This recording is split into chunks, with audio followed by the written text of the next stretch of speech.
Hi hello welcome to Anusri tutorials. ఈ వీడియోలో మనము ఫిబ్రవరి 6, 2023 జరిగిన సీటెట్ పేపర్ 2లో వచ్చిన మ్యాథ్స్ బిట్స్ని చూద్దాము. ఈ 5x - 3y = 35 and xy value ఇచ్చారు. Then what is the value of అని ఒక ఎక్స్ప్రెషన్ ఇచ్చారు. అయితే ఇది చెప్పుకోవడానికి ముందు ఒక చిన్న ఫార్ములా చెప్పుకుందాం చూడండి. మనం ఆల్రెడీ ఇంతకుముందు నుంచి డిస్కస్ చేస్తూ వస్తున్న ఫార్ములాని ప్రీవియస్ వీడియోలో కూడా ఈ ఫార్ములా బేస్ చేసుకొని మనకి 2 ప్రాబ్లమ్స్ వచ్చాయి. a - b హోల్ స్క్వేర్ అని. ఏంటి a - b హోల్ స్క్వేర్ అనేది? a square plus b square minus 2ab అవుతుంది. ఇది కదా మనకు తెలిసిన ఫార్ములా. అయితే నేను దీన్నే కొంచెం మాడిఫై చేసుకుంటున్నాను. నాకు only a square plus b square వాల్యూనే కావాలి. So only a square plus b స్క్వేరే కావాలి అంటే నాకు దీన్ని ఏం చేస్తాం అంటే ఈ మైనస్ 2abని ఇటు పంపించేస్తాము. ఇటు పంపించేస్తే ఏమవుతుంది? a - b హోల్ స్క్వేర్ అనేది ఆల్రెడీ ఇక్కడ ఉంది. అండ్ ఈ మైనస్ 2ab కాస్త ఇటు వస్తే ప్లస్ 2ab అవుతుంది. ఈ ఫార్ములా అనేది మన ప్రాబ్లమ్ని బేస్ చేసుకొని మనకి క్వశ్చన్లో ఏమి ఇచ్చారు, ఆన్సర్ ఏం ఫైండ్ అవుట్ చేయాలన్న దాన్ని బేస్ చేసుకొని మనం మోడిఫై చేసుకోవచ్చు. సో ఇదైతే గుర్తుంచుకోండి. ఎక్కడ యూస్ చేస్తామో నెక్స్ట్ చెప్తాను. సో ఇప్పుడు మనకు కావాల్సిన ఎక్స్ప్రెషన్ ఏంటి? 25x/y plus 9y/x. దీనికి ఎల్సిఎం తీసుకుంటున్నాం. ఎల్సిఎం ఏమవుతుంది? xy అన్న yx అన్న ఒకటే, ఎల్సిఎం అవుతుంది. సో y ఎన్ని టైమ్స్ పోతుంది? x టైమ్స్ పోతుంది కాబట్టి న్యూమరేటర్ని కూడా xతో మల్టిప్లై చేయాలి. 25x ఇంటూ x అంటే 25x². ఓకేనా? ప్లస్ 9y ఇంటూ y అంటే 9y² అవుతుంది. సో ఇది మనకున్న ఎక్స్ప్రెషన్. సో దీన్ని నేను ఏం చేస్తున్నానంటే ఈ 25x² నేమో 5x హోల్ స్క్వేర్గా రాస్తున్నాను. రాయొచ్చా?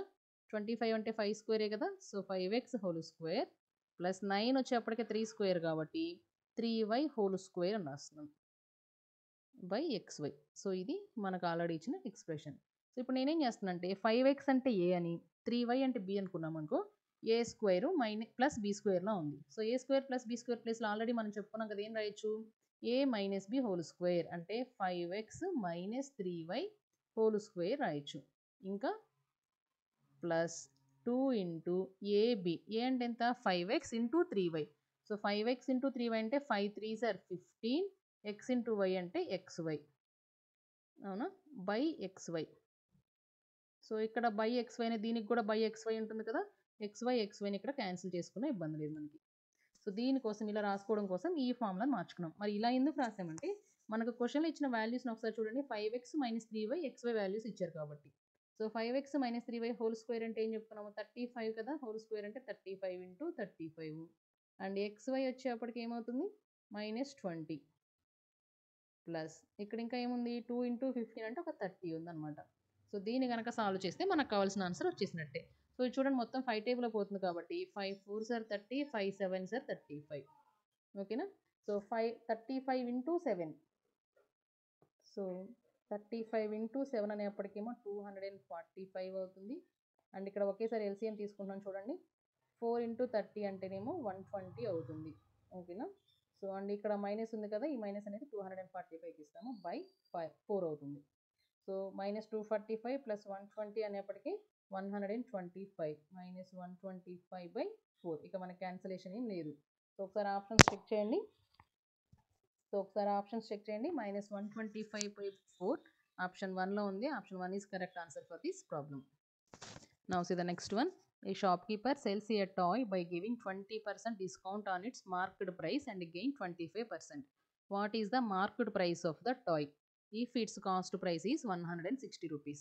సో ఏమన్నారంటే ఒక షాప్ కీపర్ 160 రూపీస్ కొనుక్కొచ్చారు. ఓకేనా? దాని మీద మార్కుడ్ ప్రైస్ అని తన సొంత ప్రైస్ వేసుకున్నాడు. ఆ వేసుకున్న మార్కుడ్ ప్రైస్ మీద 20% డిస్కౌంట్ ఇచ్చాడు. 20% డిస్కౌంట్ ఇచ్చినా కూడా అతనికి 25% ప్రాఫిట్ వచ్చింది. మనం ప్రాఫిట్ అయినా లాస్ అయినా ఎప్పుడు కూడా కాస్ట్ ప్రైస్ మీదే కదా క్యాలిక్యులేట్ చేసేది. సో 25% గెయిన్ వచ్చింది అంటే ఎంత గెయిన్ వచ్చింది? 25% అంటే 1/4 అని చెప్పేసి చెప్పుకుంటాం. 1/4 ఆఫ్ 160. సో ఎంత గెయిన్ వచ్చింది అంటే అతనికి 4 4s are 60 కాబట్టి 40.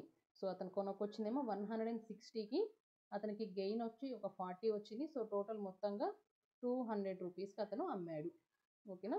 సో కాస్ట్ ప్రైస్ వచ్చేప్పటికేనేమో 160. అయితే ఇక్కడ గెయిన్ పర్సంటేజ్ ఎంతో కనుక్కున్నాం. దాన్ని బట్టి మనకి గెయిన్ ఎంత వచ్చింది? గెయిన్ ఎంత? 40 రూపీస్. అంటే అతను అమ్మింది ఎంతకి? Selling price 200కి. సో ఇప్పుడు చూడండి, ఈ 200కి అమ్మాడు. ఎలా అమ్మాడంటే 200కి మార్కుడ్ ప్రైస్ మీద 20% 200 అవుతుంది అనమాట. అంటే మార్కుడ్ ప్రైస్ ఏదో ఉంది వీటిల్లో, ఇక్కడ ఉన్న 4 ఆప్షన్స్లోనూ ఒకటి మార్కుడ్ ప్రైస్. ఈ మార్కుడ్ ప్రైస్ మీద 20% తగ్గిస్తే అది 200కి ఈక్వల్ అవ్వాలి. అర్థమవుతుందా? మార్కుడ్ ప్రైస్ మీద 20% డిస్కౌంట్ ఇచ్చాడు. డిస్కౌంట్ అంటే తగ్గించాడు.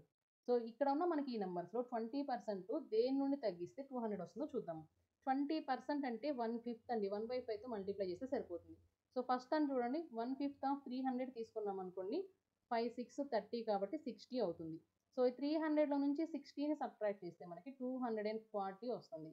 బట్ మనకు కావాల్సిన ఎంత, 200 కావాలి. సో ఇదైతే కాదు. ఇలా మనం చెక్ చేసుకుంటూ వస్తే ఒకసారి 250 రౌండ్ ఫిగర్ ఉంది కదా, దీన్ని చూద్దాం చూడండి. 1/5 ఆఫ్ 250 ఏమవుతుంది, 5 5 సార్ 25 కాబట్టి 50 అవుతుంది. అవునా, 20% అంటే 50 అవుతుంది. సో 250 నుండి 50ని సబ్ట్రాక్ట్ చేస్తే ఏమవుతుంది, 200 అవుతుంది. సో ఇది మీకు కొంచెం అర్థం చేసుకుంటూ చూడండి. ఫార్ములాస్ని బై హార్ట్ చేయడం కన్నా కూడా ప్రాఫిట్ అండ్ లాస్ని క్వశ్చన్ అర్థం చేసుకుంటూ చేయడం సింపుల్. సో ఏమన్నారంటే 20% డిస్కౌంట్ ఇచ్చాడు మార్కెట్ ప్రైస్ మీద, ఇచ్చినా కూడా 25% గెయిన్ అయ్యాడు. బట్ మార్కెట్ ప్రైస్ ఎంతో మనకు తెలియదు. సో దాన్ని తెలుసుకోవడం కోసం మనకి ఇచ్చిన లాజిక్ని బట్టి వెళ్తే కాస్ట్ ప్రైస్ తెలుసు, గెయిన్ పర్సెంట్ తెలుసు, దాన్ని బట్టి గెయిన్ ఎంతో కనుక్కున్నాము. సో సెల్లింగ్ ప్రైస్ ఎంత అనేది వచ్చింది.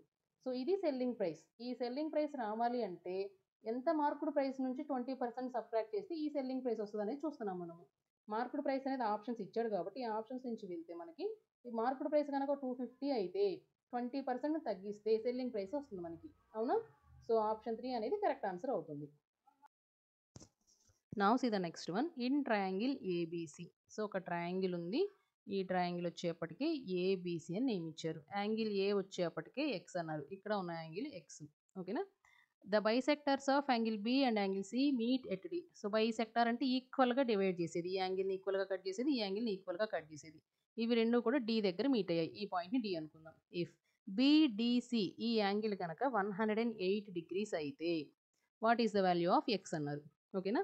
సో ఇప్పుడు మనం ఈ ట్రయాంగిల్ తీసుకుందాం. బిసిడి అన్న ట్రయాంగిల్ కనుక తీసుకుంటే సమ్ ఆఫ్ ద యాంగిల్స్ అనేది 180 ఉండాలి. ఇక్కడ ఆల్రెడీ 108 ఉంది కాబట్టి ఈ 108ని 180 నుంచి తీసేస్తాం. అంటే రిమైనింగ్ 2 యాంగిల్స్ ఇంకా ఎంత ఉండాలి అనేది తెలుసుకోవడం కోసం. సో ఇది 2 అవుతుంది, ఇది 7 అవుతుంది. అవునా? 72. సో ఇక్కడ ఉన్న ఈ యాంగిల్, ఇక్కడ ఉన్న ఈ యాంగిల్ అంటే బిలో హాఫ్ b/2 అనేది అండ్ సిలో హాఫ్ c/2 అనేది అవే కదా మనకి ఇక్కడ లోపల ఉన్న 2 యాంగిల్స్. ఈ రెండింటిని సమ్ చేస్తే 72 వస్తుంది. అవునా? ఎల్సిఎం తీసుకున్నాం అనుకోండి, b + c/2 అవుతుంది. ఈ 2 ఇటు పంపించేస్తే ప్రోడక్ట్ అవుతుంది. అంటే మనకి b + c ఏమవుతుంది, 72 × 2 అవుతుంది. 72 2s అంటే 144 అవుతుంది. అవునా? సో b + c అంటే ఇక్కడ ఉన్న ఈ టోటల్ యాంగిల్, ఇక్కడ ఉన్న ఈ టోటల్ యాంగిల్ అనేది 144. మరి ఇప్పుడు యాంగిల్ ఏబిసి ట్రయాంగిల్ కనుక తీసుకుంటే సమ్ ఆఫ్ యాంగిల్స్ అనేది 180 అవ్వాలి కదా. బట్ నాకు ఈ యాంగిల్ ఏ కావాలి. యాంగిల్ ఏ ఎలా వస్తుంది, టోటల్ యాంగిల్ 180లో నుంచి b + cని సబ్ట్రాక్ట్ చేస్తే b + c అంటే ఎంత, 144 అని వచ్చింది కదా. దీన్ని సబ్ట్రాక్ట్ చేస్తే వచ్చేది మనకి యాంగిల్ ఏ అవుతుంది. సో 10 - 4 అంటే 6, 7 - 4 అంటే 3 0. సో ఏ యాంగిల్ ఎంత అయ్యే ఛాన్స్ ఉంది, 36 డిగ్రీస్ అవ్వడానికి ఛాన్స్ ఉందన్నమాట. సో ఆప్షన్ 1 అనేది కరెక్ట్ ఆన్సర్ అవుతుంది. Now see the next one. Points A and D are on the same side of line segment BC. So మనకు ఒక లైన్ సెగ్మెంట్ ఉంది. ఈ లైన్ సెగ్మెంట్కి నేమ్ వచ్చేప్పటికే బీసీ అన్నారు. సో ఈ బీసీ అన్న లైన్ సెగ్మెంట్కి సేమ్ సైడ్ అన్నారు కదా, ఒకే వైపు 2 పాయింట్స్ ఉన్నాయి. సో ఇక్కడ ఒక పాయింట్ ఉంది అనుకుందాం అండ్ ఇక్కడ ఇంకో పాయింట్ ఉంది అనుకుందాం. ఈ పాయింట్స్కి నేమ్ కూడా ఇచ్చేసారు వాళ్ళు, పాయింట్ ఏ అండ్ డి అని. సో ఇది పాయింట్ ఏ అండ్ ఇది పాయింట్ డి. ఇలా లైన్ సెగ్మెంట్కి సేమ్ సైడ్ 2 పాయింట్స్ ఉన్నాయి. ఓకేనా? అయితే చూడండి, such that angle DBC is equal to, అంటే ఈ డి పాయింట్ దగ్గర నుంచి డిబిసి ఈ యాంగిల్ అనమాట. ఈ యాంగిల్ ఎంతైతే ఉందో ఇది ఈ angle is equal to angle ACB. ACB అంటే ఏ నుండి స్టార్ట్ అయ్యి C and then B. So ఇక్కడ వచ్చి ఈ యాంగిల్. సో ఈ 2 యాంగిల్స్ మెజర్మెంట్ ఎంత అన్నారు, 40 అని చెప్పేసి ఇచ్చారు. ఓకేనా? సో అంటే ఇక్కడ ఈ యాంగిల్ 40 డిగ్రీస్ అండ్ ఇది కూడా 40 డిగ్రీసే. సో రెండు ఈక్వల్ అని ఇచ్చారు కదా. సో అదనమాట, ఈ రెండు కూడా 40 డిగ్రీస్. ఇంకా ఏమన్నారు, కంటిన్యూషన్ చూడండి ఒకసారి. And angle ABD, angle ABD. So ఈ ఏ దగ్గర నుంచి ఒకసారి అబ్జర్వ్ చేయండి యాంగిల్స్ ఎక్కడైతే వస్తున్నాయి అన్నది.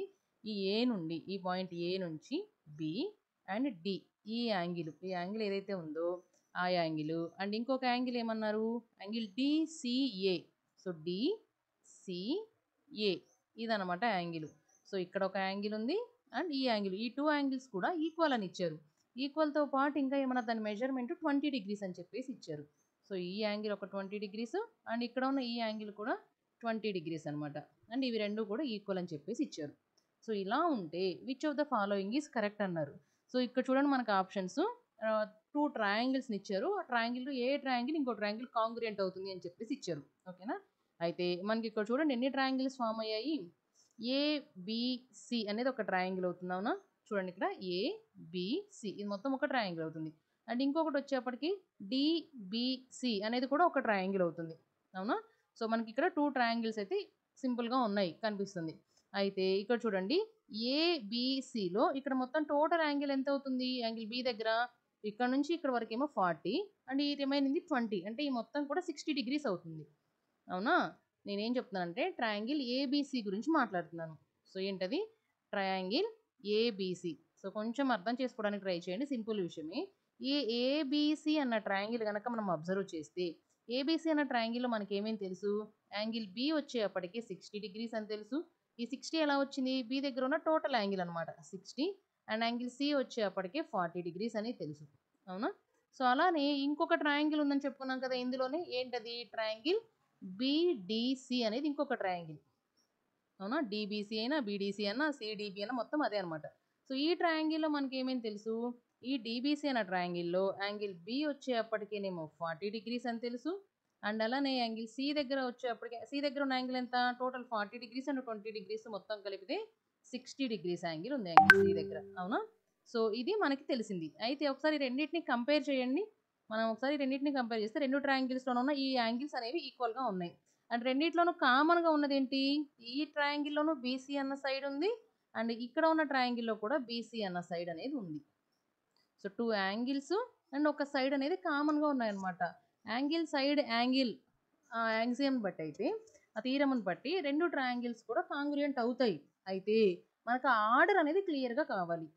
ఓకేనా. సో ఆప్షన్స్ నుంచి వద్దాం. ఫస్ట్ ఆప్షన్ చూడండి బీసీ అండ్ ఇక్కడ కూడా బీసీ ఉంది. ఇవి రెండు ఈక్వల్. ఓకే. అండ్ ఇంకొకటి ఈ 2 సైడ్స్ యాంగిల్స్ని కంపేర్ చేయాలి కదా. యాంగిల్ బి అనేది దేనికి ఈక్వల్ అవుతుంది. ఇక్కడ యాంగిల్ సికి ఈక్వల్ అవ్వాలి. అంటే ఇక్కడ బి ఉన్న ప్లేస్లో ఇక్కడ మనకి సి రావాలి. సో ఇక్కడ బి ప్లేస్లో బీనే ఉంది కాబట్టి ఇక్కడేమో 60 degrees అవుతుంది, ఇందులోనేమో 40 degrees అవుతుంది. సో ఈ ఆప్షన్ అయితే రాంగ్ అనమాట. సో సెకండ్ ఆప్షన్కి వెళ్దాము. సో ఈ 2 ట్రయాంగిల్స్ కాంగ్రుయెంటో కదా చూడండి. నేను కాంగ్రుయెన్స్ ఆఫ్ ట్రయాంగిల్స్ అని చెప్పేసి జామెట్రీ పార్ట్స్లో చెప్పాను ఒకసారి. మీకు ఏదైనా డౌట్ ఉంటే అది చూడండి. కాంగ్రుయెంట్ అనేది నేమ్ బట్టి ఎలా ఐడెంటిఫై చేస్తామో సింపుల్గా ఉంటుంది అక్కడైతే. సో ఒకసారి ఈ 2 కాంగ్రుయెంట్ ట్రయాంగిల్స్ని కనుక చెక్ చేస్తే బీసీ అండ్ బీసీ అనేది ఇక్కడ ఎక్కడా కూడా బీసీ కానీ సిబి కానీ ఆర్డర్లో లేదు. మనకి ఈ సైడు ఇక్కడ కూడా ఉంది కాబట్టి సేమ్ ఒక ఆర్డర్లో రావాలన్నమాట. సో అసలు ఇక్కడ బీసీ అన్న సైడు ఆర్డర్లో వెంటనే అనేది లేదనమాట. సో ఇది కూడా కాదు. సో నెక్స్ట్ ఆప్షన్ చూడండి ఆప్షన్ 3 అనేది. సో బీసీ దానికి సిమిలర్గా అదే ప్లేస్లో ఇక్కడ బీసీ, అది బీసీ అయినా ఉండొచ్చు సిబి అయినా ఉండొచ్చు, సేమ్ ఒకే ప్లేస్లో ఉన్నాయి చూడండి. సో ఇవి రెండు కూడా ఒకే ప్లేస్లో ఉన్నాయి, సైడ్ని సాటిస్ఫై చేస్తుంది. నెక్స్ట్ యాంగిల్ చూడండి. ఫస్ట్ దానిలో సి ఎక్కడైతే ఉందో అదే ప్లేస్లో 40 degrees ఉన్న బి ఉండాలి సెకండ్ ట్రయాంగిల్లో. సో ఫస్ట్ ట్రయాంగిల్లో సి వచ్చేప్పటికి మిడిల్లో ఉంది. సెకండ్ ట్రయాంగిల్లో కూడా బి అనేది 40 degrees అనేది మిడిల్లో ఉంది. Okay. Second condition 40 degrees condition కూడా సేమ్ అదే ప్లేస్లో ఉన్నాయి. నెక్స్ట్ 60 degrees యాంగిల్ ఎక్కడుంది. ఫస్ట్ ట్రయాంగిల్లో 60 degrees ఏమో లాస్ట్ ప్లేస్లో ఉంది అండ్ సెకండ్ ట్రయాంగిల్లో కూడా 60 degrees అనేది లాస్ట్ ప్లేస్లోనే ఉంది. సో ఎగ్జాక్ట్గా సేమ్ ప్లేసెస్లో ఉన్నాయి కాబట్టి ఈ 2 ట్రయాంగిల్స్ అనేవి కాంగ్రుయెంట్ ట్రయాంగిల్స్ అవుతాయి. ఓకేనా. సో ఆప్షన్ 3 అనేది కరెక్ట్ ఆన్సర్ అవుతుంది అనమాట. Now see the next one. Which of the following can not be lengths of the sides of right triangle. Right triangle అంటే right angle triangle. So right angle ట్రయాంగిల్లో sides గురించి మనకు ఒక theorem ఉంది. ఏంటది Pythagorean theorem. So Pythagorean theorem ఏం చెప్తుంది. Side square plus side square కనుక చేస్తే అది కాస్త మనకి హైపోటెన్యూస్ స్క్వేర్కి ఈక్వల్ అవుతుంది. ఇది పైథాగరన్ థీరం. సో ఈ కండిషన్ సాటిస్ఫై అయ్యేలాగా ఇక్కడ ఏమి ఉన్నాయి ఏమి లేవు. మనకు కావాల్సింది అయితే కెన్ నాట్ బి అన్నారు. ఏది సాటిస్ఫై అవ్వట్లేదు. ఈ 4 ఆప్షన్స్లో ఏ ఆప్షన్ ఉన్న నెంబర్స్ ఈ కండిషన్ సాటిస్ఫై చేయట్లేదు అని చెప్పేసి అడుగుతున్నారు అనమాట. సో ఫస్ట్ వన్ చూద్దాము. ఫస్ట్ వన్ చూడండి 10 స్క్వేర్ అంటేనేమో 100 అండ్ 24 స్క్వేర్ వచ్చేప్పటికేమో 576 అనమాట. సో ఇవి రెండింటిని యాడ్ చేస్తే మనకి ఏమొస్తుంది 676 అండ్ ఈ 676 అంటే ఎంత 26 స్క్వేర్ అవుతుంది అనమాట ఇది. సో మనకు చూడండి side square plus side square తీసుకుంటే హైపోటెన్యూస్ స్క్వేర్ వచ్చింది కదా 26. సో ఇవి పైథాగరన్ ట్రిప్లెట్సే. నా సెకండ్ ఆప్షన్ చూడండి ఒకసారి 48 స్క్వేర్ అనేప్పటికీ 2304 అవుతుంది అనమాట. ఓకేనా. అండ్ 55 స్క్వేర్ సెకండ్ సైడ్ వచ్చేప్పటికి సో 55 స్క్వేర్ అంటే 3025. అండ్ ఈ రెండు సైడ్స్ని కనుక మనం యాడ్ చేస్తే మనకి 5329 వస్తుంది. ఈ 5329 అంటే 73 స్క్వేర్ అనమాట. కావాలంటే ఒకసారి చెక్ చేసుకోండి. సో 73 స్క్వేర్ అంటే హైపోటెన్యూస్ స్క్వేర్ అవుతుంది. So side square plus side square చేస్తే మనకి హైపోటెన్యూస్ స్క్వేర్ వస్తుంది. సో ఇది కూడా కండిషన్ సాటిస్ఫై చేస్తుంది. నెక్స్ట్ థర్డ్ ఆప్షన్ చూడండి. 12 స్క్వేర్ అంటేనేమో 144 అండ్ 35 స్క్వేర్ అంటేనేమో 1225 అవుతుంది. So side square plus side square చేద్దాము. ఇది కాస్త 9 6 3 1 సో 1369 అవుతుంది. బట్ ఇక్కడ మనకి హైపోటెన్యూస్ ఎంత ఇచ్చారు? 47 అన్నారు. 47 స్క్వేర్ అంటే ఎంత? 2209 అనమాట. కానీ మనకి ఈ నెంబర్ వచ్చింది ఇక్కడ రాలేదు. హైపోటెన్యూస్ స్క్వేర్ అనేది రాలా. సో సైడ్ స్క్వేర్ యాడ్ చేస్తే హైపోటెన్యూస్ స్క్వేర్ అనేది రావట్లేదు. ఇలానే యాడ్ చేయాలా ఇదే ఆర్డర్లో అంటే అవసరం లేదు. ఏవైనా 2 సైడ్స్ని స్క్వేర్ చేస్తే హైపోటెన్యూస్ స్క్వేర్ రావాలన్నమాట. సో అలా ఏది అవ్వదు కాబట్టి మనకి అవ్వని కండిషనే కావాలి కాబట్టి ఆప్షన్ 3 అనేది రైట్ ఆన్సర్ అవుతుంది. So option 3 is correct answer for this problem. And ఈ స్క్వేర్స్ ఫైండ్ అవుట్ చేయడం ఎలాగా ఏంటి అంటే టైం వేస్ట్ చేసుకోవాల్సిన అవసరం లేదండి. షార్ట్ కట్స్ ఉన్నాయి. అవి మన ఛానల్లో షార్ట్స్లో చాలా వీడియోస్ పెట్టాము. ఒకసారి చెక్ చేయండి. Now see the next one. Which of the following is not true for a polyhedron. So polyhedron గురించి ఇచ్చారు. Where F E and V are F values ఈ వై వాల్యూస్ ఇచ్చారు. ఎఫ్ అంటే తెలుసు కదా మనకి ఫేస్, ఈ మీన్స్ ఎడ్జెస్, వి అంటే వర్టిసెస్. పాలీహెడ్రన్లో ఎఫ్ఈవి ఉంటే మనకి పాలీహెడ్రన్లో ఒక ఫేమస్ ఫార్ములా ఉంది. యూలర్స్ ఫార్ములా అంటాం. ఏంటది? ఎఫ్ఈవి ఇచ్చినప్పుడు F plus V is equal to ఈ ప్లస్ 2 అయినా రాసుకోవచ్చు, లేదంటే మైనస్ ఈ ఈజ్ ఈక్వల్ టు 2 అయినా రాసుకోవచ్చు. దీన్ని యూలర్స్ ఫార్ములా అంటాం. ఇక్కడ ఎఫ్ విఈ అంటే ఫేస్, వర్టిసెస్ అండ్ ఎడ్జ్ అనమాట. సో ఈ కండిషన్ సాటిస్ఫై చేసేలాగా ఏ ఉన్నాయో అవి మాత్రమే పాలీహెడ్రన్ని ఫామ్ చేస్తాయి అనమాట. సో ఒకసారి మనకిచ్చిన ఆప్షన్స్లో ఈ కండిషన్ సాటిస్ఫై చేసేలాగా ఏమున్నాయో చూడండి. ఫస్ట్ ఆప్షన్ చూడండి, 6 ప్లస్ 6. So 6 plus 6 12. 12 మైనస్ 10 అంటే 2. సో ఈ 3 కూడా మనకిచ్చిన యూలర్స్ ఫార్ములా కండిషన్ని సాటిస్ఫై చేస్తున్నాయి అనమాట. బట్ మనకు కావాల్సింది నాట్ ట్రూ అన్నది కావాలి. ఇది సాటిస్ఫై చేస్తుంది, ఇది అవసరం లేదు. సో నెక్స్ట్ చూడండి, 7 14 10. సో 7 ప్లస్ 10 అంటే 17. 17 మైనస్ 14 అంటే 3 వస్తుంది. ఈ కండిషన్లో మనకి ఈక్వల్ టు 2 రావాలి, కానీ 3 వస్తుంది. అంటే ఈ కండిషన్ అనేది సాటిస్ఫై చేయట్లేదు. సో ఆప్షన్ 3 అనేది కరెక్ట్ ఆన్సర్ అవుతుంది. ఒకసారి రిమైనింగ్ ఆప్షన్స్ కూడా చూడండి. ఎఫ్ 11 ప్లస్ 8 అంటే 19. 19 మైనస్ 17 2 అయిపోతుంది. కండిషన్ సాటిస్ఫై అవుతుంది. ఈ సెకండ్ ఆప్షన్ చూడండి, n+2 ఇవన్నీ ఉన్నాయని భయపడాల్సిన పని లేదు. ఎఫ్ అంటేనేమో n+2. సో అండ్ దీనికి ఇది మొత్తం కూడా ఎఫ్ఏ. దీనికి వి యాడ్ చేయాలి. వి అంటే ఎంత ఇచ్చారు? 2n అన్నారు. దీని నుండి మళ్ళీ ఈని సబ్ట్రాక్ట్ చేయాలి. ఈ అంటే ఎంత? 3n అన్నారు. ఓకేనా? సో ఇక్కడ చూడండి, n ప్లస్ 2n అంటే 3n అవుతుంది. 3n మైనస్ 3n అంటే 0 అయిపోతుంది. సో ఫైనల్గా మనకు ఉండేది 2ని. సో ఈ కండిషన్ కూడా సాటిస్ఫై అవుతుంది అనమాట. ఓకేనా? Now see the next one. The rectangle with both integer length and width has area 70 cm square. So ఈ సెంటెన్స్ మీనింగ్ ఏంటంటే ఒక రెక్టాంగిల్ ఉంది. రెక్టాంగిల్ ఏరియా వచ్చేప్పటికే 70 సెంటీమీటర్ స్క్వేర్ అన్నారు. సో రెక్టాంగిల్ ఏరియా అంటే లెంత్ ఇంటూ బ్రెడ్త్ అనే ఫామ్లో మనకు తెలుసు. సో లెంత్ ఇంటూ బ్రెడ్త్ ఎంత అన్నారు? 70 సెంటీమీటర్ స్క్వేర్ అన్నారు. మరి ఇక్కడ ఇంటీజర్ అనే వర్డ్ ఎందుకు యూజ్ చేశారంటే సో మనకి ఇక్కడ డెసిమల్ పాయింట్ అనేది రావడానికి ఛాన్స్ లేదనమాట. ఖచ్చితంగా లెంత్ అనేది ఒక ఇంటీజర్ నెంబర్, బ్రెడ్త్ అనేది కూడా ఒక ఇంటీజర్ నెంబరే అనమాట. అయితే which of the following can not B perimeter of the rectangle. Perimeter అయ్యే ఛాన్స్ లేని దేనికి అన్నారు. సో మనకి పెరిమీటర్ ఫైండ్ అవుట్ చేయాలంటే ఫస్ట్ లెంత్ బ్రెడ్త్ కావాలి కదా. సో లెంత్ బ్రెడ్త్ కావాలంటే ప్రోడక్ట్ చేస్తే 70 వచ్చేలాగా ఏ ఏ నెంబర్స్ ఛాన్సెస్ ఉన్నాయో చూద్దాము. అంటే ఈ 70కి కనుక మనం ఫ్యాక్టర్స్ తీసుకుంటే ఆ వచ్చే ఫ్యాక్టర్స్ నుంచి పెరిమీటర్ ఫైండ్ అవుట్ చేస్తాం అనమాట. ఓకేనా? సో ఒక్కసారి 70కి ఫ్యాక్టర్స్ చూద్దాము. 1 × 70 ఓకే. నెక్స్ట్ వచ్చేప్పటికి 2 అండ్ 35 అయ్యే ఛాన్స్ ఉంది. అవునా? సో 3తో ఛాన్స్ లేదు, 4 ఛాన్స్ లేదు, 5తో ఛాన్స్ ఉంది చూడండి. 14 5s 70. అవునా? Next 7 10s. ఇవే కదా ఫ్యాక్టర్స్ ఉంది. సో ఇందులో ఇది లెంత్, ఇది బ్రెడ్త్ అనుకుందాము. ఓకేనా? సో ఇప్పుడు పెరిమీటర్ ఏమయ్యే ఛాన్సెస్ ఉన్నాయి చూడండి. పెరిమీటర్ అనేప్పటికీ ఫార్ములా ఏంటి? 2 l+b. సో మేము ఫార్ములాలో సబ్స్టిట్యూట్ చేయాలన్నా అంటే ఏం లేదు, ఆ రెండింటిని ఎడిషన్ చేసి డబుల్ చేస్తే వచ్చేది పెరిమీటర్ అవుతుంది. సో 35 + 2 అనేప్పటికీ 37. 37 కనుక మనం డబల్ చేస్తే సో 74 అవుతుంది అనమాట పెరిమీటర్ ఈ కండిషన్లో. అలానే నెక్స్ట్ చూడండి, 14 + 5 అంటే 19 అవుతుంది. 19ని డబుల్ చేస్తే 19 2 38 అవుతుంది. సో ఈ కండిషన్‌లో పెరిమీటర్ 38 అయ్యే ఛాన్స్ ఉంది. అండ్ ఈ లాస్ట్ కండిషన్ చూడండి 7 ప్లస్ 10 అంటే 17, 17 2 సార్ అంటే 34. 34. సో మనకిచ్చిన ఆప్షన్స్ చూడండి 74 అయ్యే ఛాన్స్ ఉంది, 38 కూడా పెరిమీటర్ అయ్యే ఛాన్స్ ఉంది. సో ఇంకా ఒక 2 ఉన్నాయి కాబట్టి మనం ఈ ఆప్షన్ కూడా తీసుకుందాం. ఏంటది 71 సార్ 70 ఉంది కదా, ఆ ఫ్యాక్టర్ కూడా తీసుకుందాం. సో ఈ కండిషన్‌లో అయితే L ప్లస్ బి అనేది 71 అవుతుంది. పెరిమీటర్ వచ్చేప్పటికి 142 అవుతుంది. సో 142 అయ్యే ఛాన్స్ కూడా ఉంది. మనకి ఏం అడిగారు, కెన్ నాట్ బి అన్నారు కదా, 98 అయితే అయ్యే ఛాన్సే లేదు. సో మన answer వచ్చేప్పటికే option 3. Now see the next one. The radius of the base of a solid right circular cylinder is 8 centimeters and its total surface area is 272 pi centimeter square. The volume of the cylinder is. So first మనం concept అర్థం చేసుకోవడానికి try చేద్దాము. Right circular cylinder అన్నారు. సింపుల్గా cylinder అనుకుంటా, right circular cylinder అన్నారు. Difference ఏంటంటే మనం జనరల్గా సిలిండర్ని కనుక అబ్జర్వ్ చేస్తే సిలిండర్ ఎలా ఉంటుంది, పైన ఒక సర్కిల్ ఉంటుంది అండ్ కింద కూడా ఒక సర్కిల్ ఉంటుంది. ఈ రెండింటిని జాయిన్ చేస్తూ లైన్స్ ఉంటాయి, అవునా. సో ఈ సిలిండర్లో మనం దీన్ని ఏమంటామంటే ఈ బేస్ సర్కిల్లో నుండి ఈ లైన్ వరకు ఉన్న దాన్ని రేడియస్ అని చెప్పేసి తీసుకుంటాము. అండ్ ఈ లెంత్ ఎంత అయితే ఉందో దాన్ని హైట్ అని చెప్పేసి తీసుకుంటాం అనమాట. సో అయితే ఇది కూడా రేడియసే కదండి. ఈ రేడియస్ నుంచి ఈ రేడియస్కి ఇలా మధ్యలో కనుక మనం ఒక లైన్ జాయిన్ చేసి దీన్ని యాక్సిస్ అని చెప్పేసి చెప్పుకుంటాము. ఏమంటాం, ఇది యాక్సిస్ అని చెప్పుకుంటాం, యాక్సిస్ ఆఫ్ సిలిండర్ అంటాము. ఈ యాక్సిస్ అనేది కనుక ఈ రేడియస్కి ఎగ్జాక్ట్గా 90 డిగ్రీస్ చేస్తూ ఉంటే దాన్ని మనము రైట్ సర్క్యులర్ సిలిండర్ అని చెప్తాము. చేయనివి కూడా ఉంటాయా, ఇలా చేయకుండా కూడా సర్కిల్ సిలిండర్ ఉంటుందా అంటే ఉంటుంది ఖచ్చితంగా. చూడండి ఒక ఎగ్జాంపుల్. ఇక్కడ నేను ఇప్పుడు ఈ కండిషన్లో నాకు సిలిండర్ ఉందనుకుందాము. సో పైన కింద సర్ఫేస్ రెండు కూడా ఈక్వల్గా ఉండాల్సిన రూల్ ఏం లేదండి సిలిండర్లో. ఈ సర్కిల్ డిఫరెంట్గా ఉండొచ్చు, ఓకేనా. సో ఇక్కడ నాకు ఇది ఏరియా, అవునా. సో నేను ఇప్పుడు ఈ సర్కిల్కి రేడియస్ వచ్చేప్పటికి ఇది, ఈ పెద్ద సర్కిల్ రేడియస్ ఇది. ఈ 2 సర్కిల్స్ జాయిన్ చేసి అంటే ఈ 2 రేడియస్ని జాయిన్ చేసే లైన్నే కదా మనం యాక్సిస్ అనుకున్నాము.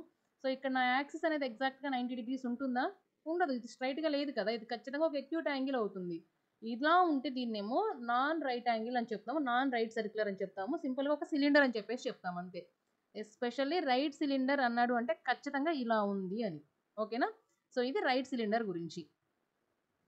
చూడండి ఇప్పుడు సిలిండర్ గురించి కొంచెం ఒక బేసిక్ థింగ్ నేర్చుకుందాము. సో ఇది మనకి సిలిండర్ అయితే టోటల్ సర్ఫేస్ ఏరియా అన్నారు కదా. టోటల్ సర్ఫేస్ ఏరియా అంటే ఏంటి, దీనికి ఉన్న సర్ఫేస్ మొత్తాన్ని ఏరియా ఎంతైతే ఉంటుందో దాన్ని టోటల్ సర్ఫేస్ ఏరియా అంటాము. సో ఇక్కడ సర్ఫేస్లో ఏమేమి ఉన్నాయి చూడండి. అసలు కింద ఒక సర్కిల్ ఉంది, అవునా. సో ఈ సర్కిల్కి మనము రేడియస్ ఆర్ అనుకుందాము. అండ్ రైట్ సర్కిల్ అన్నాం కాబట్టి ఇది కూడా సేమ్ ఉంటుంది, రైట్ సిలిండర్ అన్నాం కాబట్టి ఈక్వల్గా ఉంటాయి. సో ఇక్కడ కూడా రేడియస్ ఆరే అవుతుంది. సో ఇక్కడ ఒక సర్కిల్ ఉంది అండ్ ఇక్కడ కూడా ఒక సర్కిల్ ఉంది, అంటే దీని ఏరియా ఈ సర్కిల్ ఏరియా రెండింటి ఏరియా కావాలి కదా. సో ఒక సర్కిల్కి వచ్చేప్పటికి ఏరియా పై ఆర్ స్క్వేర్ అవుతుంది. అండ్ ఇంకొక సర్కిల్ కూడా ఉంది కాబట్టి దానికి కూడా పై ఆర్ స్క్వేర్ యాడ్ చేస్తాం. ఇంతవరకైనా మధ్యలో ప్లేస్ ఏం లేదంటే ఇదిగోండి ఈ మధ్యలో సర్కిల్కి రెండింటికి మధ్యలో మనకి ఇక్కడ ఒక ప్లేస్ ఉంది చూసారా, ఈ గ్యాప్ని, ఈ గ్యాప్కున్న ఏరియా కూడా కావాలి మనకి. సో ఈ మొత్తం గ్యాప్ ఎలా ఉంటుందంటే మనం ఓపెన్ చేస్తే మనకు ఖచ్చితంగా ఒక రెక్టాంగిల్ షీట్ లాగా వస్తుంది అనమాట. ఓపెన్ చేస్తే కింద 2 సర్కిల్స్ని కనుక తీసేసి సిలిండర్ షేప్ని కనుక ఓపెన్ చేస్తే మనకి ఇలా ఒక రెక్టాంగిల్ షేప్ వస్తుంది. మరి ఈ రెక్టాంగిల్లో మనకి లెంత్ బ్రెడ్త్ తెలుసా అంటే ఇక్కడ నుంచి ఇక్కడ వరకు ఎంతైతే లెంత్ ఉంటుందో దాన్నే మనము ఈ లెంత్గా కన్సిడర్ చేస్తాం, అవునా. సో ఇది ఎంత ఉంటుంది మొత్తం కూడా, సర్కిల్ చుట్టూ చుట్టిన షీట్ ఎంత ఉంటుంది, సర్కిల్ చుట్టుకొలత అంత ఉంటుంది, అవునా. సర్కిల్ చుట్టుకొలత అంటే ఏమవుతుంది, సర్కిల్ చుట్టుకొలత వచ్చేప్పటికి 2πr అనమాట. సో ఈ లెంత్ అనేది 2πr ఉంటుంది. అండ్ మరి ఈ లెంత్ ఎంతైతే ఉంటుంది మనం ఆల్రెడీ చెప్పుకున్నాం కదా, దీన్ని హైట్ అంటాము, హెచ్ అంటాము సిలిండర్లోని. సో ఇది ఎంతైతే ఉంటుందో ఈ డిస్టెన్స్ కూడా అలానే ఉంటుంది అనమాట. సో దీన్ని హెచ్ అంటాము, ఓకేనా. సో ఇప్పుడు ఈ రెక్టాంగిల్కి లెంత్ బ్రెడ్త్ తెలుసుగా, మరి దీని ఏరియా ఏమవుతుంది, లెంత్ ఇంటూ బ్రెడ్త్ అవుతుంది, అంటే 2πrh అవుతుంది. సో ఇవి అక్కడ ఉన్న 3 సర్ఫేసులు, ఓకేనా. 2 సర్కిళ్ళు అండ్ ఒక రెక్టాంగిల్ ఉంది. సో మొత్తానికి కలిపి ఏరియా తీసుకుంటే ఇది టోటల్ సర్ఫేస్ ఏరియా అవుతుంది. దీన్ని కనుక సింప్లిఫై చేస్తే మనకి ఏమొస్తుంది, πr² ప్లస్ πr² అంటేనేమో 2πr² అవుతుంది. అండ్ ఇంకా ఈ రెక్టాంగిల్ కూడా ఉంది కాబట్టి ప్లస్ 2πrh అంటాము. ఈ ఫార్ములానే మనము సర్కిల్ యొక్క total surface area find out చేయడానికి యూస్ చేస్తాము. ఇంకా సింపుల్గా కావాలంటే దీనిలో నుంచి ఈ 2πr అనేది రెండింటిలో కామన్గా ఉంది కాబట్టి బయటికి లాగిస్తే సో ఇక్కడ ఒక ఆర్ ఉంటుంది అండ్ సెకండ్ దానిలో వచ్చేప్పటికి హెచ్ ఉంటుంది. సో ఇది మనకి సిలిండర్లోని total surface area find out చేయడానికి యూస్ చేసే ఫార్ములా. సో సర్ఫేస్ ఏరియా గురించి చూసాం కదా, అలానే ఒకసారి వాల్యూమ్ గురించి కూడా చూద్దాము. సో ఇది సిలిండర్ అనుకుంటే ఈ డిస్టెన్స్ ఏవైతే ఉన్నాయో అవి సేమ్ అని చెప్పుకున్నాం, రైట్ సిలిండర్ కాబట్టి దీన్ని రేడియస్ అని చెప్పుకున్నాము. ఓకేనా. వాల్యూమ్ అంటే ఏంటి, దీని లోపల ఉన్న స్పేస్ని మనము వాల్యూమ్ అంటాం అనమాట. ఈ లోపల ఎంత గ్యాప్ ఉంది, ఎంత ప్లేస్ ఉంది, ఆక్యుపై చేయడానికి వీలుగా ఎంత స్పేస్ ఉందో దాన్ని వాల్యూమ్ అంటాం. సో ఇక్కడ ఈ ఉన్న మొత్తం స్పేస్ ఎంత ఉంటుంది, హైట్ హెచ్ అని కనుక అనుకుంటే, సో ఇలాంటి సర్కిల్స్ ఎన్ని సర్కిల్స్ పెట్టొచ్చు, ఇలా హెచ్ సర్కిల్స్ పెట్టుకుంటూ వెళ్ళిపోవచ్చు. అవునా. సో అంటే అంత స్పేస్ ఉంది అని. సో బేస్ సర్కిల్ ఏదైతే ఉందో, ఈ బేస్ ఏరియా ఏదైతే ఉందో, ఈ ఏరియా అనేది ఇంత హైట్లో ఉన్నదే దీని మొత్తాన్ని కూడా మనము వాల్యూమ్ అంటాం అనమాట. ఓకేనా. సో ఇలాంటి సర్కిల్స్ గనక మనకి ఈ సర్కిల్ చూసారా, ఇలాంటి సర్కిల్స్ని గనక ఈ సిలిండర్ లోపల ఒక్కొక్కటి పేర్చుకుంటూ వస్తే మొత్తం ఫిల్ అయ్యేప్పటికి ఎన్ని సర్కిల్స్ వస్తాయంటే హెచ్ సర్కిల్స్ వస్తాయి అనమాట. ఓకేనా. సో అయితే మరి లోపల పెట్టే సర్కిల్కి ఏరియా ఎంత ఉంటుంది, రేడియస్ ఆర్ అనుకున్నాం కాబట్టి సర్కిల్ ఏరియా అనేప్పటికీ పై ఆర్ స్క్వేర్ అవుతుంది. సో ఈ ఏరియాతో, ఈ పై ఆర్ స్క్వేర్ అనే ఏరియాతో ఉన్న వస్తువుల్ని ఎన్ని పెట్టొచ్చు, హెచ్ పెట్టొచ్చు. సో ఇంటూ హెచ్ అవుతుంది కాబట్టి మొత్తం ప్లేస్ ఎంత అవుతుందంటే పై ఆర్ స్క్వేర్ హెచ్ అవుతుంది. దీన్నే వాల్యూమ్ ఆఫ్ సిలిండర్ అని చెప్పేసి అంటాము. ఓకేనా. సో ఇలా ఒక సిలిండర్ ఉంది, దీని లోపల ఈ గ్యాప్ ఉంది కదా, ఈ గ్యాప్లో నుంచి లోపల ఎన్ని పెట్టొచ్చు అంటే ఇలాంటి సర్కిల్స్ అనేవి పెట్టుకుంటూ వెళ్ళిపోవచ్చు మొత్తం ఆక్యుపై చేసే వరకు. సో ఎన్ని సర్కిల్స్ పెట్టొచ్చు ఇలాగా అంటే హెచ్ నెంబర్ ఆఫ్ సర్కిల్స్ పెట్టొచ్చు అనమాట. ఎందుకు, హైట్ హెచ్ ఉంది కాబట్టి. So H number of circles పెట్టినప్పుడు సర్కిల్ ఏరియా ఎంత అవుతుందంటే పై ఆర్ స్క్వేర్ కాబట్టి, సో టోటల్గా వాల్యూమ్ వచ్చేప్పటికి పై ఆర్ స్క్వేర్ హెచ్ అవుతుంది. సో ఇది, సో ఇప్పుడు మనకేమిచ్చారు, సర్కిల్ రేడియస్ ఇచ్చారు 8 సెంటీమీటర్స్ అని, అండ్ సర్ఫేస్ ఏరియా కూడా చెప్పారనమాట. సో సర్ఫేస్ ఏరియా ఎంత ఇచ్చారు, 272 పై అని. మనం ఆల్రెడీ చెప్పుకున్నాం కదా, సర్ఫేస్ ఏరియా ఫార్ములా ఏం చెప్పుకున్నాము, 2πr into are plus H అని చెప్పేసి చెప్పుకున్నాం, గుర్తుందా. సో ఇది సర్ఫేస్ ఏరియాకి ఫార్ములా. అయితే సర్ఫేస్ ఏరియా ఎంత ఇచ్చారు, 272 పై అని చెప్పేసి ఇచ్చారు. మనం ఏం ఫైండ్ అవుట్ చేయాలంటే మనకు అల్టిమేట్గా కావాల్సింది వాల్యూమ్, అంటే పై ఆర్ స్క్వేర్ హెచ్. పై ఉంది, ఆర్ తెలుసు, హెచ్ తెలియదు కాబట్టి హెచ్ వాల్యూని మనం ఫైండ్ అవుట్ చేయాలి. ఓకేనా. సో ఇందులో చూడండి 2, ఇక్కడ ఒక పై ఉంది, ఇక్కడ ఒక పై ఉంది, క్యాన్సిల్ అయిపోతుంది. అండ్ 2 చూడండి, 2 1s are 2 3s are and 2 6s are 12 కాబట్టి క్యాన్సిల్ అవుతుంది. అండ్ ఇక్కడ ఈ ఆర్ ప్లేస్లో కూడా మనకు తెలుసు కదా రేడియస్ 8 అన్నారని. సో డైరెక్ట్గా మనం ఈ ఆర్ ప్లేస్లో కనుక 8 రాసుకుంటే 8 టేబుల్లో క్యాన్సిల్ అవుతుంది చూడండి. 8 1s 8 7s are 56 అవుతుంది. అవునా. సో మనకేముంది 8 plus H is equal to 17 అన్నారు. అంటే 17 అంటే ఏమవుతుంది, హెచ్ అంటే ఎంత అవుతుంది, 17 మైనస్ 8 అవుతుంది. So that is nothing but 9. So H value వచ్చింది. మనకి ఇప్పుడు ఏం కావాలి, వాల్యూమ్ కావాలి. వాల్యూమ్కి ఫార్ములా ఏం చెప్పుకున్నాము, పై ఆర్ స్క్వేర్ హెచ్ అని చెప్పేసి చెప్పుకున్నాం. ఓకేనా. సో ఇందులో వాల్యూస్ని సబ్స్టిట్యూట్ చేద్దాము. ఆన్సర్లో చూడండి పై పై పై ఉంది కదా, అంటే పైకి వాల్యూ సబ్స్టిట్యూట్ చేయాల్సిన అవసరం లేదు, పైన అలానే ఉంచేద్దాము. ఇంటూ ఆర్ స్క్వేర్ అంటే 8 స్క్వేర్ 64 ఇంటూ హెచ్ అనేప్పటికీ 9 అనమాట. సో 64 9s are 576 అవుతుంది. అండ్ పై అలానే ఉంటుంది కాబట్టి 576 పై అవుతుంది. ఇది సిలిండర్ యొక్క వాల్యూమ్. సో ఆప్షన్ 4 అనేది కరెక్ట్ ఆన్సర్ అవుతుంది అనమాట. సో ప్రాబ్లమ్ ఆన్సర్ మీకు లెందీగా అనిపించుండొచ్చు, యాక్చువల్ ఆన్సర్ ఇంతవరకే. సో దీనికి ముందు చెప్పుకున్నంతా కూడా మనము సిలిండర్ గురించి కాన్సెప్ట్ అనమాట. ఒకవేళ ఇన్ కేస్ మీరు ఫార్ములాస్ ఏమన్నా మర్చిపోయినా ఆ సిలిండర్ షేప్ చూడగానే సర్ఫేస్ ఏరియా అంటే ఏంటి, వాల్యూమ్ అంటే ఏంటి అనేది మీకు ఈజీగా ఐడెంటిఫై చేసేలా ఉండాలి. Now see the next one. The areas of 3 adjacent faces of cuboid. So క్యూబాయిడ్లో 3 adjacent faces, adjacent అంటే పక్క పక్కనే ఉండే ఫేసెస్. సో ఫస్ట్ అసలు మనము క్వశ్చన్ అర్థం చేసుకుందాం. క్యూబాయిడ్లో పక్క పక్కనే ఉండే ఫేసెస్ అంటే ఏంటో చూద్దాము. సో క్యూబాయిడ్ 3D ఫిగర్స్ని డ్రా చేయడంతో పాటు మనం వాటిని ఇమాజిన్ చేసుకుంటే మనకు ఆ ఫేసెస్ అంటే ఏంటి, ఎలా ఉంటాయి అనేది ఈజీగా అర్థమవుతాయి అనమాట. సో ఇది క్యూబాయిడ్. సో ఇప్పుడు ఈ క్యూబాయిడ్లో ఉన్న మనకి డిఫరెంట్ ఫేసెస్ ఏమిటో చూద్దాము. సో ఇది చూడండి, ఒకటి ఇది ఫ్రంట్ సైడ్ కనిపిస్తుంది చూసారా, ఇది ఈ రెక్టాంగిల్ షేప్ ఒక ఫేస్ అవుతుంది. అవునా. సో అలానే ఇందులో ఉన్న ఇంకొక ఫేస్ ఏంటంటే ఇది చూడండి, ఈ సైడ్కి ఉంది కదా, ఇది ఒక రెక్టాంగిల్, ఇది కూడా ఒక ఫేస్ అవుతుంది. సో రెండు పక్క పక్కనే ఉన్నాయి కదా. అలానే ఇందులో ఉన్న థర్డ్ సైడ్ ఏంటంటే ఇక్కడ చూడండి, కింద వైపు ఉంది మనకి, ఇది కూడా ఒక డిఫరెంట్ రెక్టాంగిలే అవుతుంది. అవునా. ఇవన్నీ కూడా పక్క పక్కనే ఉన్నాయి, అడ్జసెంట్గా ఉన్నాయి మూడు కూడా, బట్ డిఫరెంట్ మెజర్మెంట్స్ తోటి ఉన్నాయన్నమాట. సో ఇలా డిఫరెంట్ మెజర్మెంట్స్ తోటి ఉన్న అడ్జసెంట్ సైడ్స్ అనేవి ఉన్నాయి క్యూబాయిడ్లో. అయితే వాటి ఏరియాస్ ఇచ్చారు. సో ఫస్ట్ ఈ క్యూబాయిడ్కి వచ్చేప్పటికి ఏరియా, అండ్ ఈ క్యూబాయిడ్ ఏరియా, అండ్ ఈ కింద ఉన్న క్యూబాయిడ్ సో ఈ 3 ఫేసెస్కి ఏరియా ఇచ్చారు. అంటే ఇది ఒక రెక్టాంగిల్ కాబట్టి రెక్టాంగిల్ ఏరియా ఇచ్చారనమాట. సో దీనికి వచ్చేప్పటికి 192 అనుకుందాము. అండ్ నెక్స్ట్ వచ్చేప్పటికేమో 144 ఇచ్చారు. అండ్ ఇంకొక దానికి వచ్చేప్పటికేమో 108 అని చెప్పేసి ఇచ్చారు. ఇచ్చేసి మన నేమ్ ఫైండ్ అవుట్ చేయమంటున్నారు. అంటే 2/3 of volume of cuboid find out చేయమంటున్నారు. సో క్యూబాయిడ్ వాల్యూమ్ ఫార్ములా ఏంటి? L into B into H అనమాట. సో ఇందాక సిలిండర్లో చెప్పుకున్నాం కదా వాల్యూము, సేమ్ అదే కాన్సెప్ట్. ఇక్కడ ఒక రెక్టాంగిల్ ఉంటుంది, రెక్టాంగిల్ ఏరియా వచ్చేప్పటికి L ఇంటూ B, అదే H అనే హైట్లో ఉంటుంది కాబట్టి మొత్తం ఎంత స్పేస్ ఆక్యుపై చేస్తుంది అంటే ఈ ఏరియా ఇంటూ హైటే వస్తుంది కాబట్టి LBH అవుతుంది. మనకి ఇది ఫైండ్ అవుట్ చేయాలంటే LBH వాల్యూస్ కావాలి. అయితే చూడండి, ఫస్ట్ ఈ రెక్టాంగిల్ ఏదైతే ఉందో ఈ రెక్టాంగిల్లో ఈ లెంత్ని నేను L అని, ఈ ఈ డిస్టెన్స్ నేను బ్రెడ్త్ అని చెప్పేసి అనుకుంటున్నాను. అంటే L ఇంటూ B వచ్చేప్పటికే నాకు 192 అయింది. అవునా? ఏరియా ఆఫ్ రెక్టాంగిల్ అదే కదా. సో అలానే ఈ కింద బేస్ ఏదైతే ఉందో ఇక్కడ ఒక రెక్టాంగిల్ ఉంది కదా బేసు. సో ఈ బేస్ రెక్టాంగిల్లో ఆల్రెడీ ఈ డిస్టెన్స్ L అని చెప్పేసి మనకు తెలుసు కదా. క్యూబాయిడ్లో ఈ డిస్టెన్స్నే మనము H అంటాము. ఈ డిస్టెన్స్ ఏదైతే ఉందో ఈ గ్యాప్ దాన్ని H అంటాం అనమాట. సో ఇప్పుడు ఈ బేస్ రెక్టాంగిల్కి వచ్చేప్పటికి ఏరియా ఏమవుతుంది? L ఇంటూ H అవుతుంది. అవునా? సో L ఇంటూ H అంటే ఎంత? 144 అవుతుంది. సో ఇప్పుడు ఈ సైడ్కి ఉన్న రెక్టాంగిల్ని చూడండి. ఈ సైడ్కి ఉన్న రెక్టాంగిల్లో ఈ డిస్టెన్స్ B అని తెలుసు అండ్ ఈ డిస్టెన్స్ H అని తెలుసు. సో దీని ఏరియా వచ్చేప్పటికే B ఇంటూ H అవుతుంది అనమాట. So same height into length into breadth ఫార్ములానే యూజ్ చేస్తున్నాము. టర్మ్స్ డిఫరెంట్గా ఉంటాయి అయితే. సో ఈ డిస్టెన్స్ వచ్చేప్పటికి మనకు ఏరియా 108 అని చెప్పేసి ఇచ్చారు. ఓకేనా? సో ఇది మనకి ఇచ్చిన డేటా. దీని నుండి మనము LBH వాల్యూస్ని ఫైండ్ అవుట్ చేయాలన్నమాట. సో దానికోసం నేను ఈ 192ని ఎలా రాసుకుంటున్నానంటే 16 ఇంటూ 12గా రాసుకున్నాను. 12 16 సార్ 192 కాబట్టి. ఓకేనా? సో అండ్ ఈ L ఇంటూ H వచ్చేప్పటికే 16 ఇంటూ 9గా రాసుకుంటున్నాను. 69 సార్ 144 కాబట్టి. అండ్ ఈ 108 వచ్చేప్పటికి మనకి 12 9 సార్ 108 అని బాగా తెలుసు. అవునా? సో ఇప్పుడు కంపేర్ చేయండి. LB LHలో కామన్గా ఉన్నది ఏంటి? L అనే వాల్యూ కామన్గా ఉంది. అవునా? సో ఇక్కడ మనకి ఫ్యాక్టర్స్లో కామన్గా ఉంది ఏంటి? 16. సో L వాల్యూ 16 అవ్వచ్చు. అండ్ అలానే ఈ రెండు చూడండి LH BH, వీటిలో కామన్గా ఏముంది? H కామన్గా ఉంది. మరి ఇక్కడ ఈ ఫ్యాక్టర్స్లో కామన్గా ఉన్నది ఏంటి? 9. సో అంటే H వాల్యూ 9 అవ్వచ్చు. అండ్ ఈ ఫస్ట్ది లాస్ట్ది కంపేర్ చేయండి. LB BH కామన్గా ఉన్నది B అనమాట. సో అలానే వీటి రెండింటి ఫ్యాక్టర్స్లోనూ కామన్గా ఉన్నది 12. సో B వాల్యూ 12 అవ్వచ్చు. సో ఇలా మనకి LBH వాల్యూస్ ఫైండ్ అవుట్ చేయొచ్చు అనమాట. అయితే దీని నుంచి మనకు కావాల్సింది ఏంటి? వాల్యూమ్ ఫైండ్ అవుట్ చేయాలి.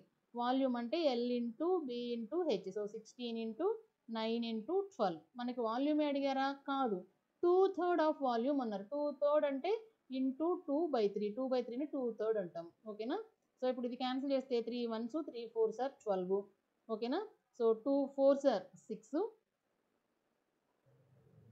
So 2 4s 8. 8 9s 72. 72 ఇంటూ 16 అంటే 1152 వస్తుంది అనమాట.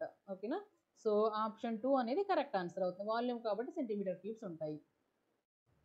Now see the next one.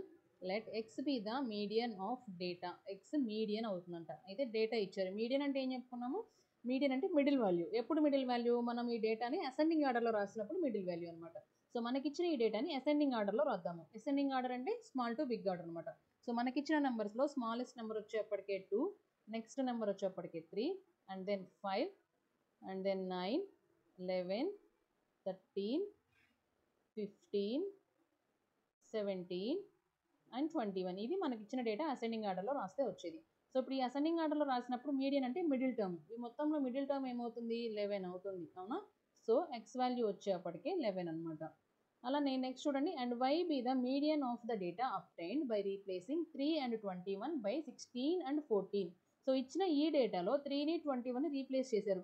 అంటే 3 ప్లేస్లో 16, 21 ప్లేస్లో 14 ఉన్నప్పుడు ఈ కొత్త డేటాకి మీడియన్ y అవుతుంది. సో ఇప్పుడు మనకు వచ్చిన ఈ కొత్త డేటాను కూడా అసెండింగ్ ఆర్డర్లో రాద్దాము. సో అసెండింగ్ ఆర్డర్లో రాస్తే ఏమవుతుంది చూడండి. 3 లేదు కదా. సో 2 5 9 11 13, మనకి న్యూ డేటాలో 14 ఉంది, అండ్ దెన్ 15 16 కూడా ఉంది, 17. That's all. 21 అనేది లేదు. సో ఇప్పుడు ఈ డేటాకి మీడియన్ అంటే మిడిల్ టర్మ్ 13 అనమాట. సో ఈ డేటాకి మీడియన్ ఏమని ఇచ్చారు? y అని ఇచ్చారు. సో y వాల్యూ వచ్చేప్పటికి 13. అయితే మనకు కావాల్సింది ఏంటి? 2x మైనస్ వైని ఫైండ్ అవుట్ చేయాలి. 2x 2 ఇంటూ 11 అంటే 22, మైనస్ y అంటే 22 మైనస్ 13 అనమాట. సో 22 మైనస్ 13 అంటే 9. Option 3 is correct answer for this problem. Now see the next one. Numbers 26 to 51 are written on a separate cards. One number on one card kept in a box and mixed well. One card is drawn at random from the box. What is the probability that the number on the card drawn is a multiple of 2 or 3? So probability రాయాలంటే ఎప్పుడైనా కూడా మనం ఒకటే రాసేది ఏంటంటే favourable outcomes by total outcomes అనమాట మనం రాసేది. సో టోటల్ అవుట్కమ్స్ అంటే 26 నుండి 51 వరకు ఉన్న మొత్తం కార్డ్స్నే మనము టోటల్ అవుట్కమ్స్ అంటాము. సో ఇదిగోండి 26 నుంచి 51 వరకు ఉన్న మొత్తం టోటల్ ఎన్ని నెంబర్స్ ఉన్నాయి అంటే 26 నెంబర్స్ ఉంటాయి మొత్తం కూడా. ఓకేనా, ఇది టోటల్ అవుట్కమ్స్. అయితే మనకు కావాల్సిన నెక్స్ట్ ఫేవరబుల్ అవుట్కమ్స్ కావాలి. సో ఫేవరబుల్ అవుట్కమ్స్ అంటే ఏంటి, అక్కడ ఇచ్చిన కండిషన్ని సాటిస్ఫై చేసేలాగా మనకి ఎన్ని నెంబర్లు ఉన్నాయి అని చెప్పేది మనకి ఫేవరబుల్ అవుట్కమ్స్ అవుతాయి అనమాట. సో ఇచ్చిన కండిషన్ ఏంటి, మనం తీసిన కార్డులో ఉన్న నెంబర్ అనేది 2తో కానీ 3తో కానీ మల్టిపుల్ అవ్వాలి. సో ఈ డేటాలో 2తో ఆర్ 3తో మల్టిపుల్ అయ్యే నెంబర్లు ఏమున్నాయో చూద్దాము. సో ఫస్ట్ 2తో మల్టిపుల్ అయ్యే నెంబర్లు ఏమేమి ఉన్నాయో చెక్ చేద్దాం. చూడండి, ఆల్ ఈవెన్ నెంబర్స్ అన్నీ కూడా 2తో మల్టిపుల్ అయ్యేవేగా. సో మొత్తం ఈ ఈ బిట్వీన్ నెంబర్స్లో ఉన్నవి ఈవెన్ నెంబర్స్ మొత్తం కూడా మనకి మల్టిపుల్స్ ఆఫ్ 2s అవుతాయి. సో ఇలాంటి నెంబర్లు ఎన్ని ఉన్నాయో కౌంట్ చేయండి ఒకసారి. సో ఇవన్నీ కూడా మనకి 2తో మల్టిపుల్ అయ్యే నెంబర్సే. సో ఎన్ని ఉన్నాయి, 13 ఉంటాయి అనమాట 2తో మల్టిపుల్ అయ్యే నెంబర్స్. మరి అలానే ఇప్పుడు 3తో మల్టిపుల్ అయ్యే నెంబర్స్ ఎన్ని ఉన్నాయో చూద్దాము. 2 ఆర్ 3 అన్నారు, అది 2తో మల్టిపుల్ అవ్వచ్చు లేదంటే 3తో అయినా మల్టిపుల్ అవ్వచ్చు. సో 27 అనేది 3తో మల్టిపుల్ అవుతుంది, and then 33, and then 39, next వచ్చేప్పటికి 45, అండ్ దెన్ 51.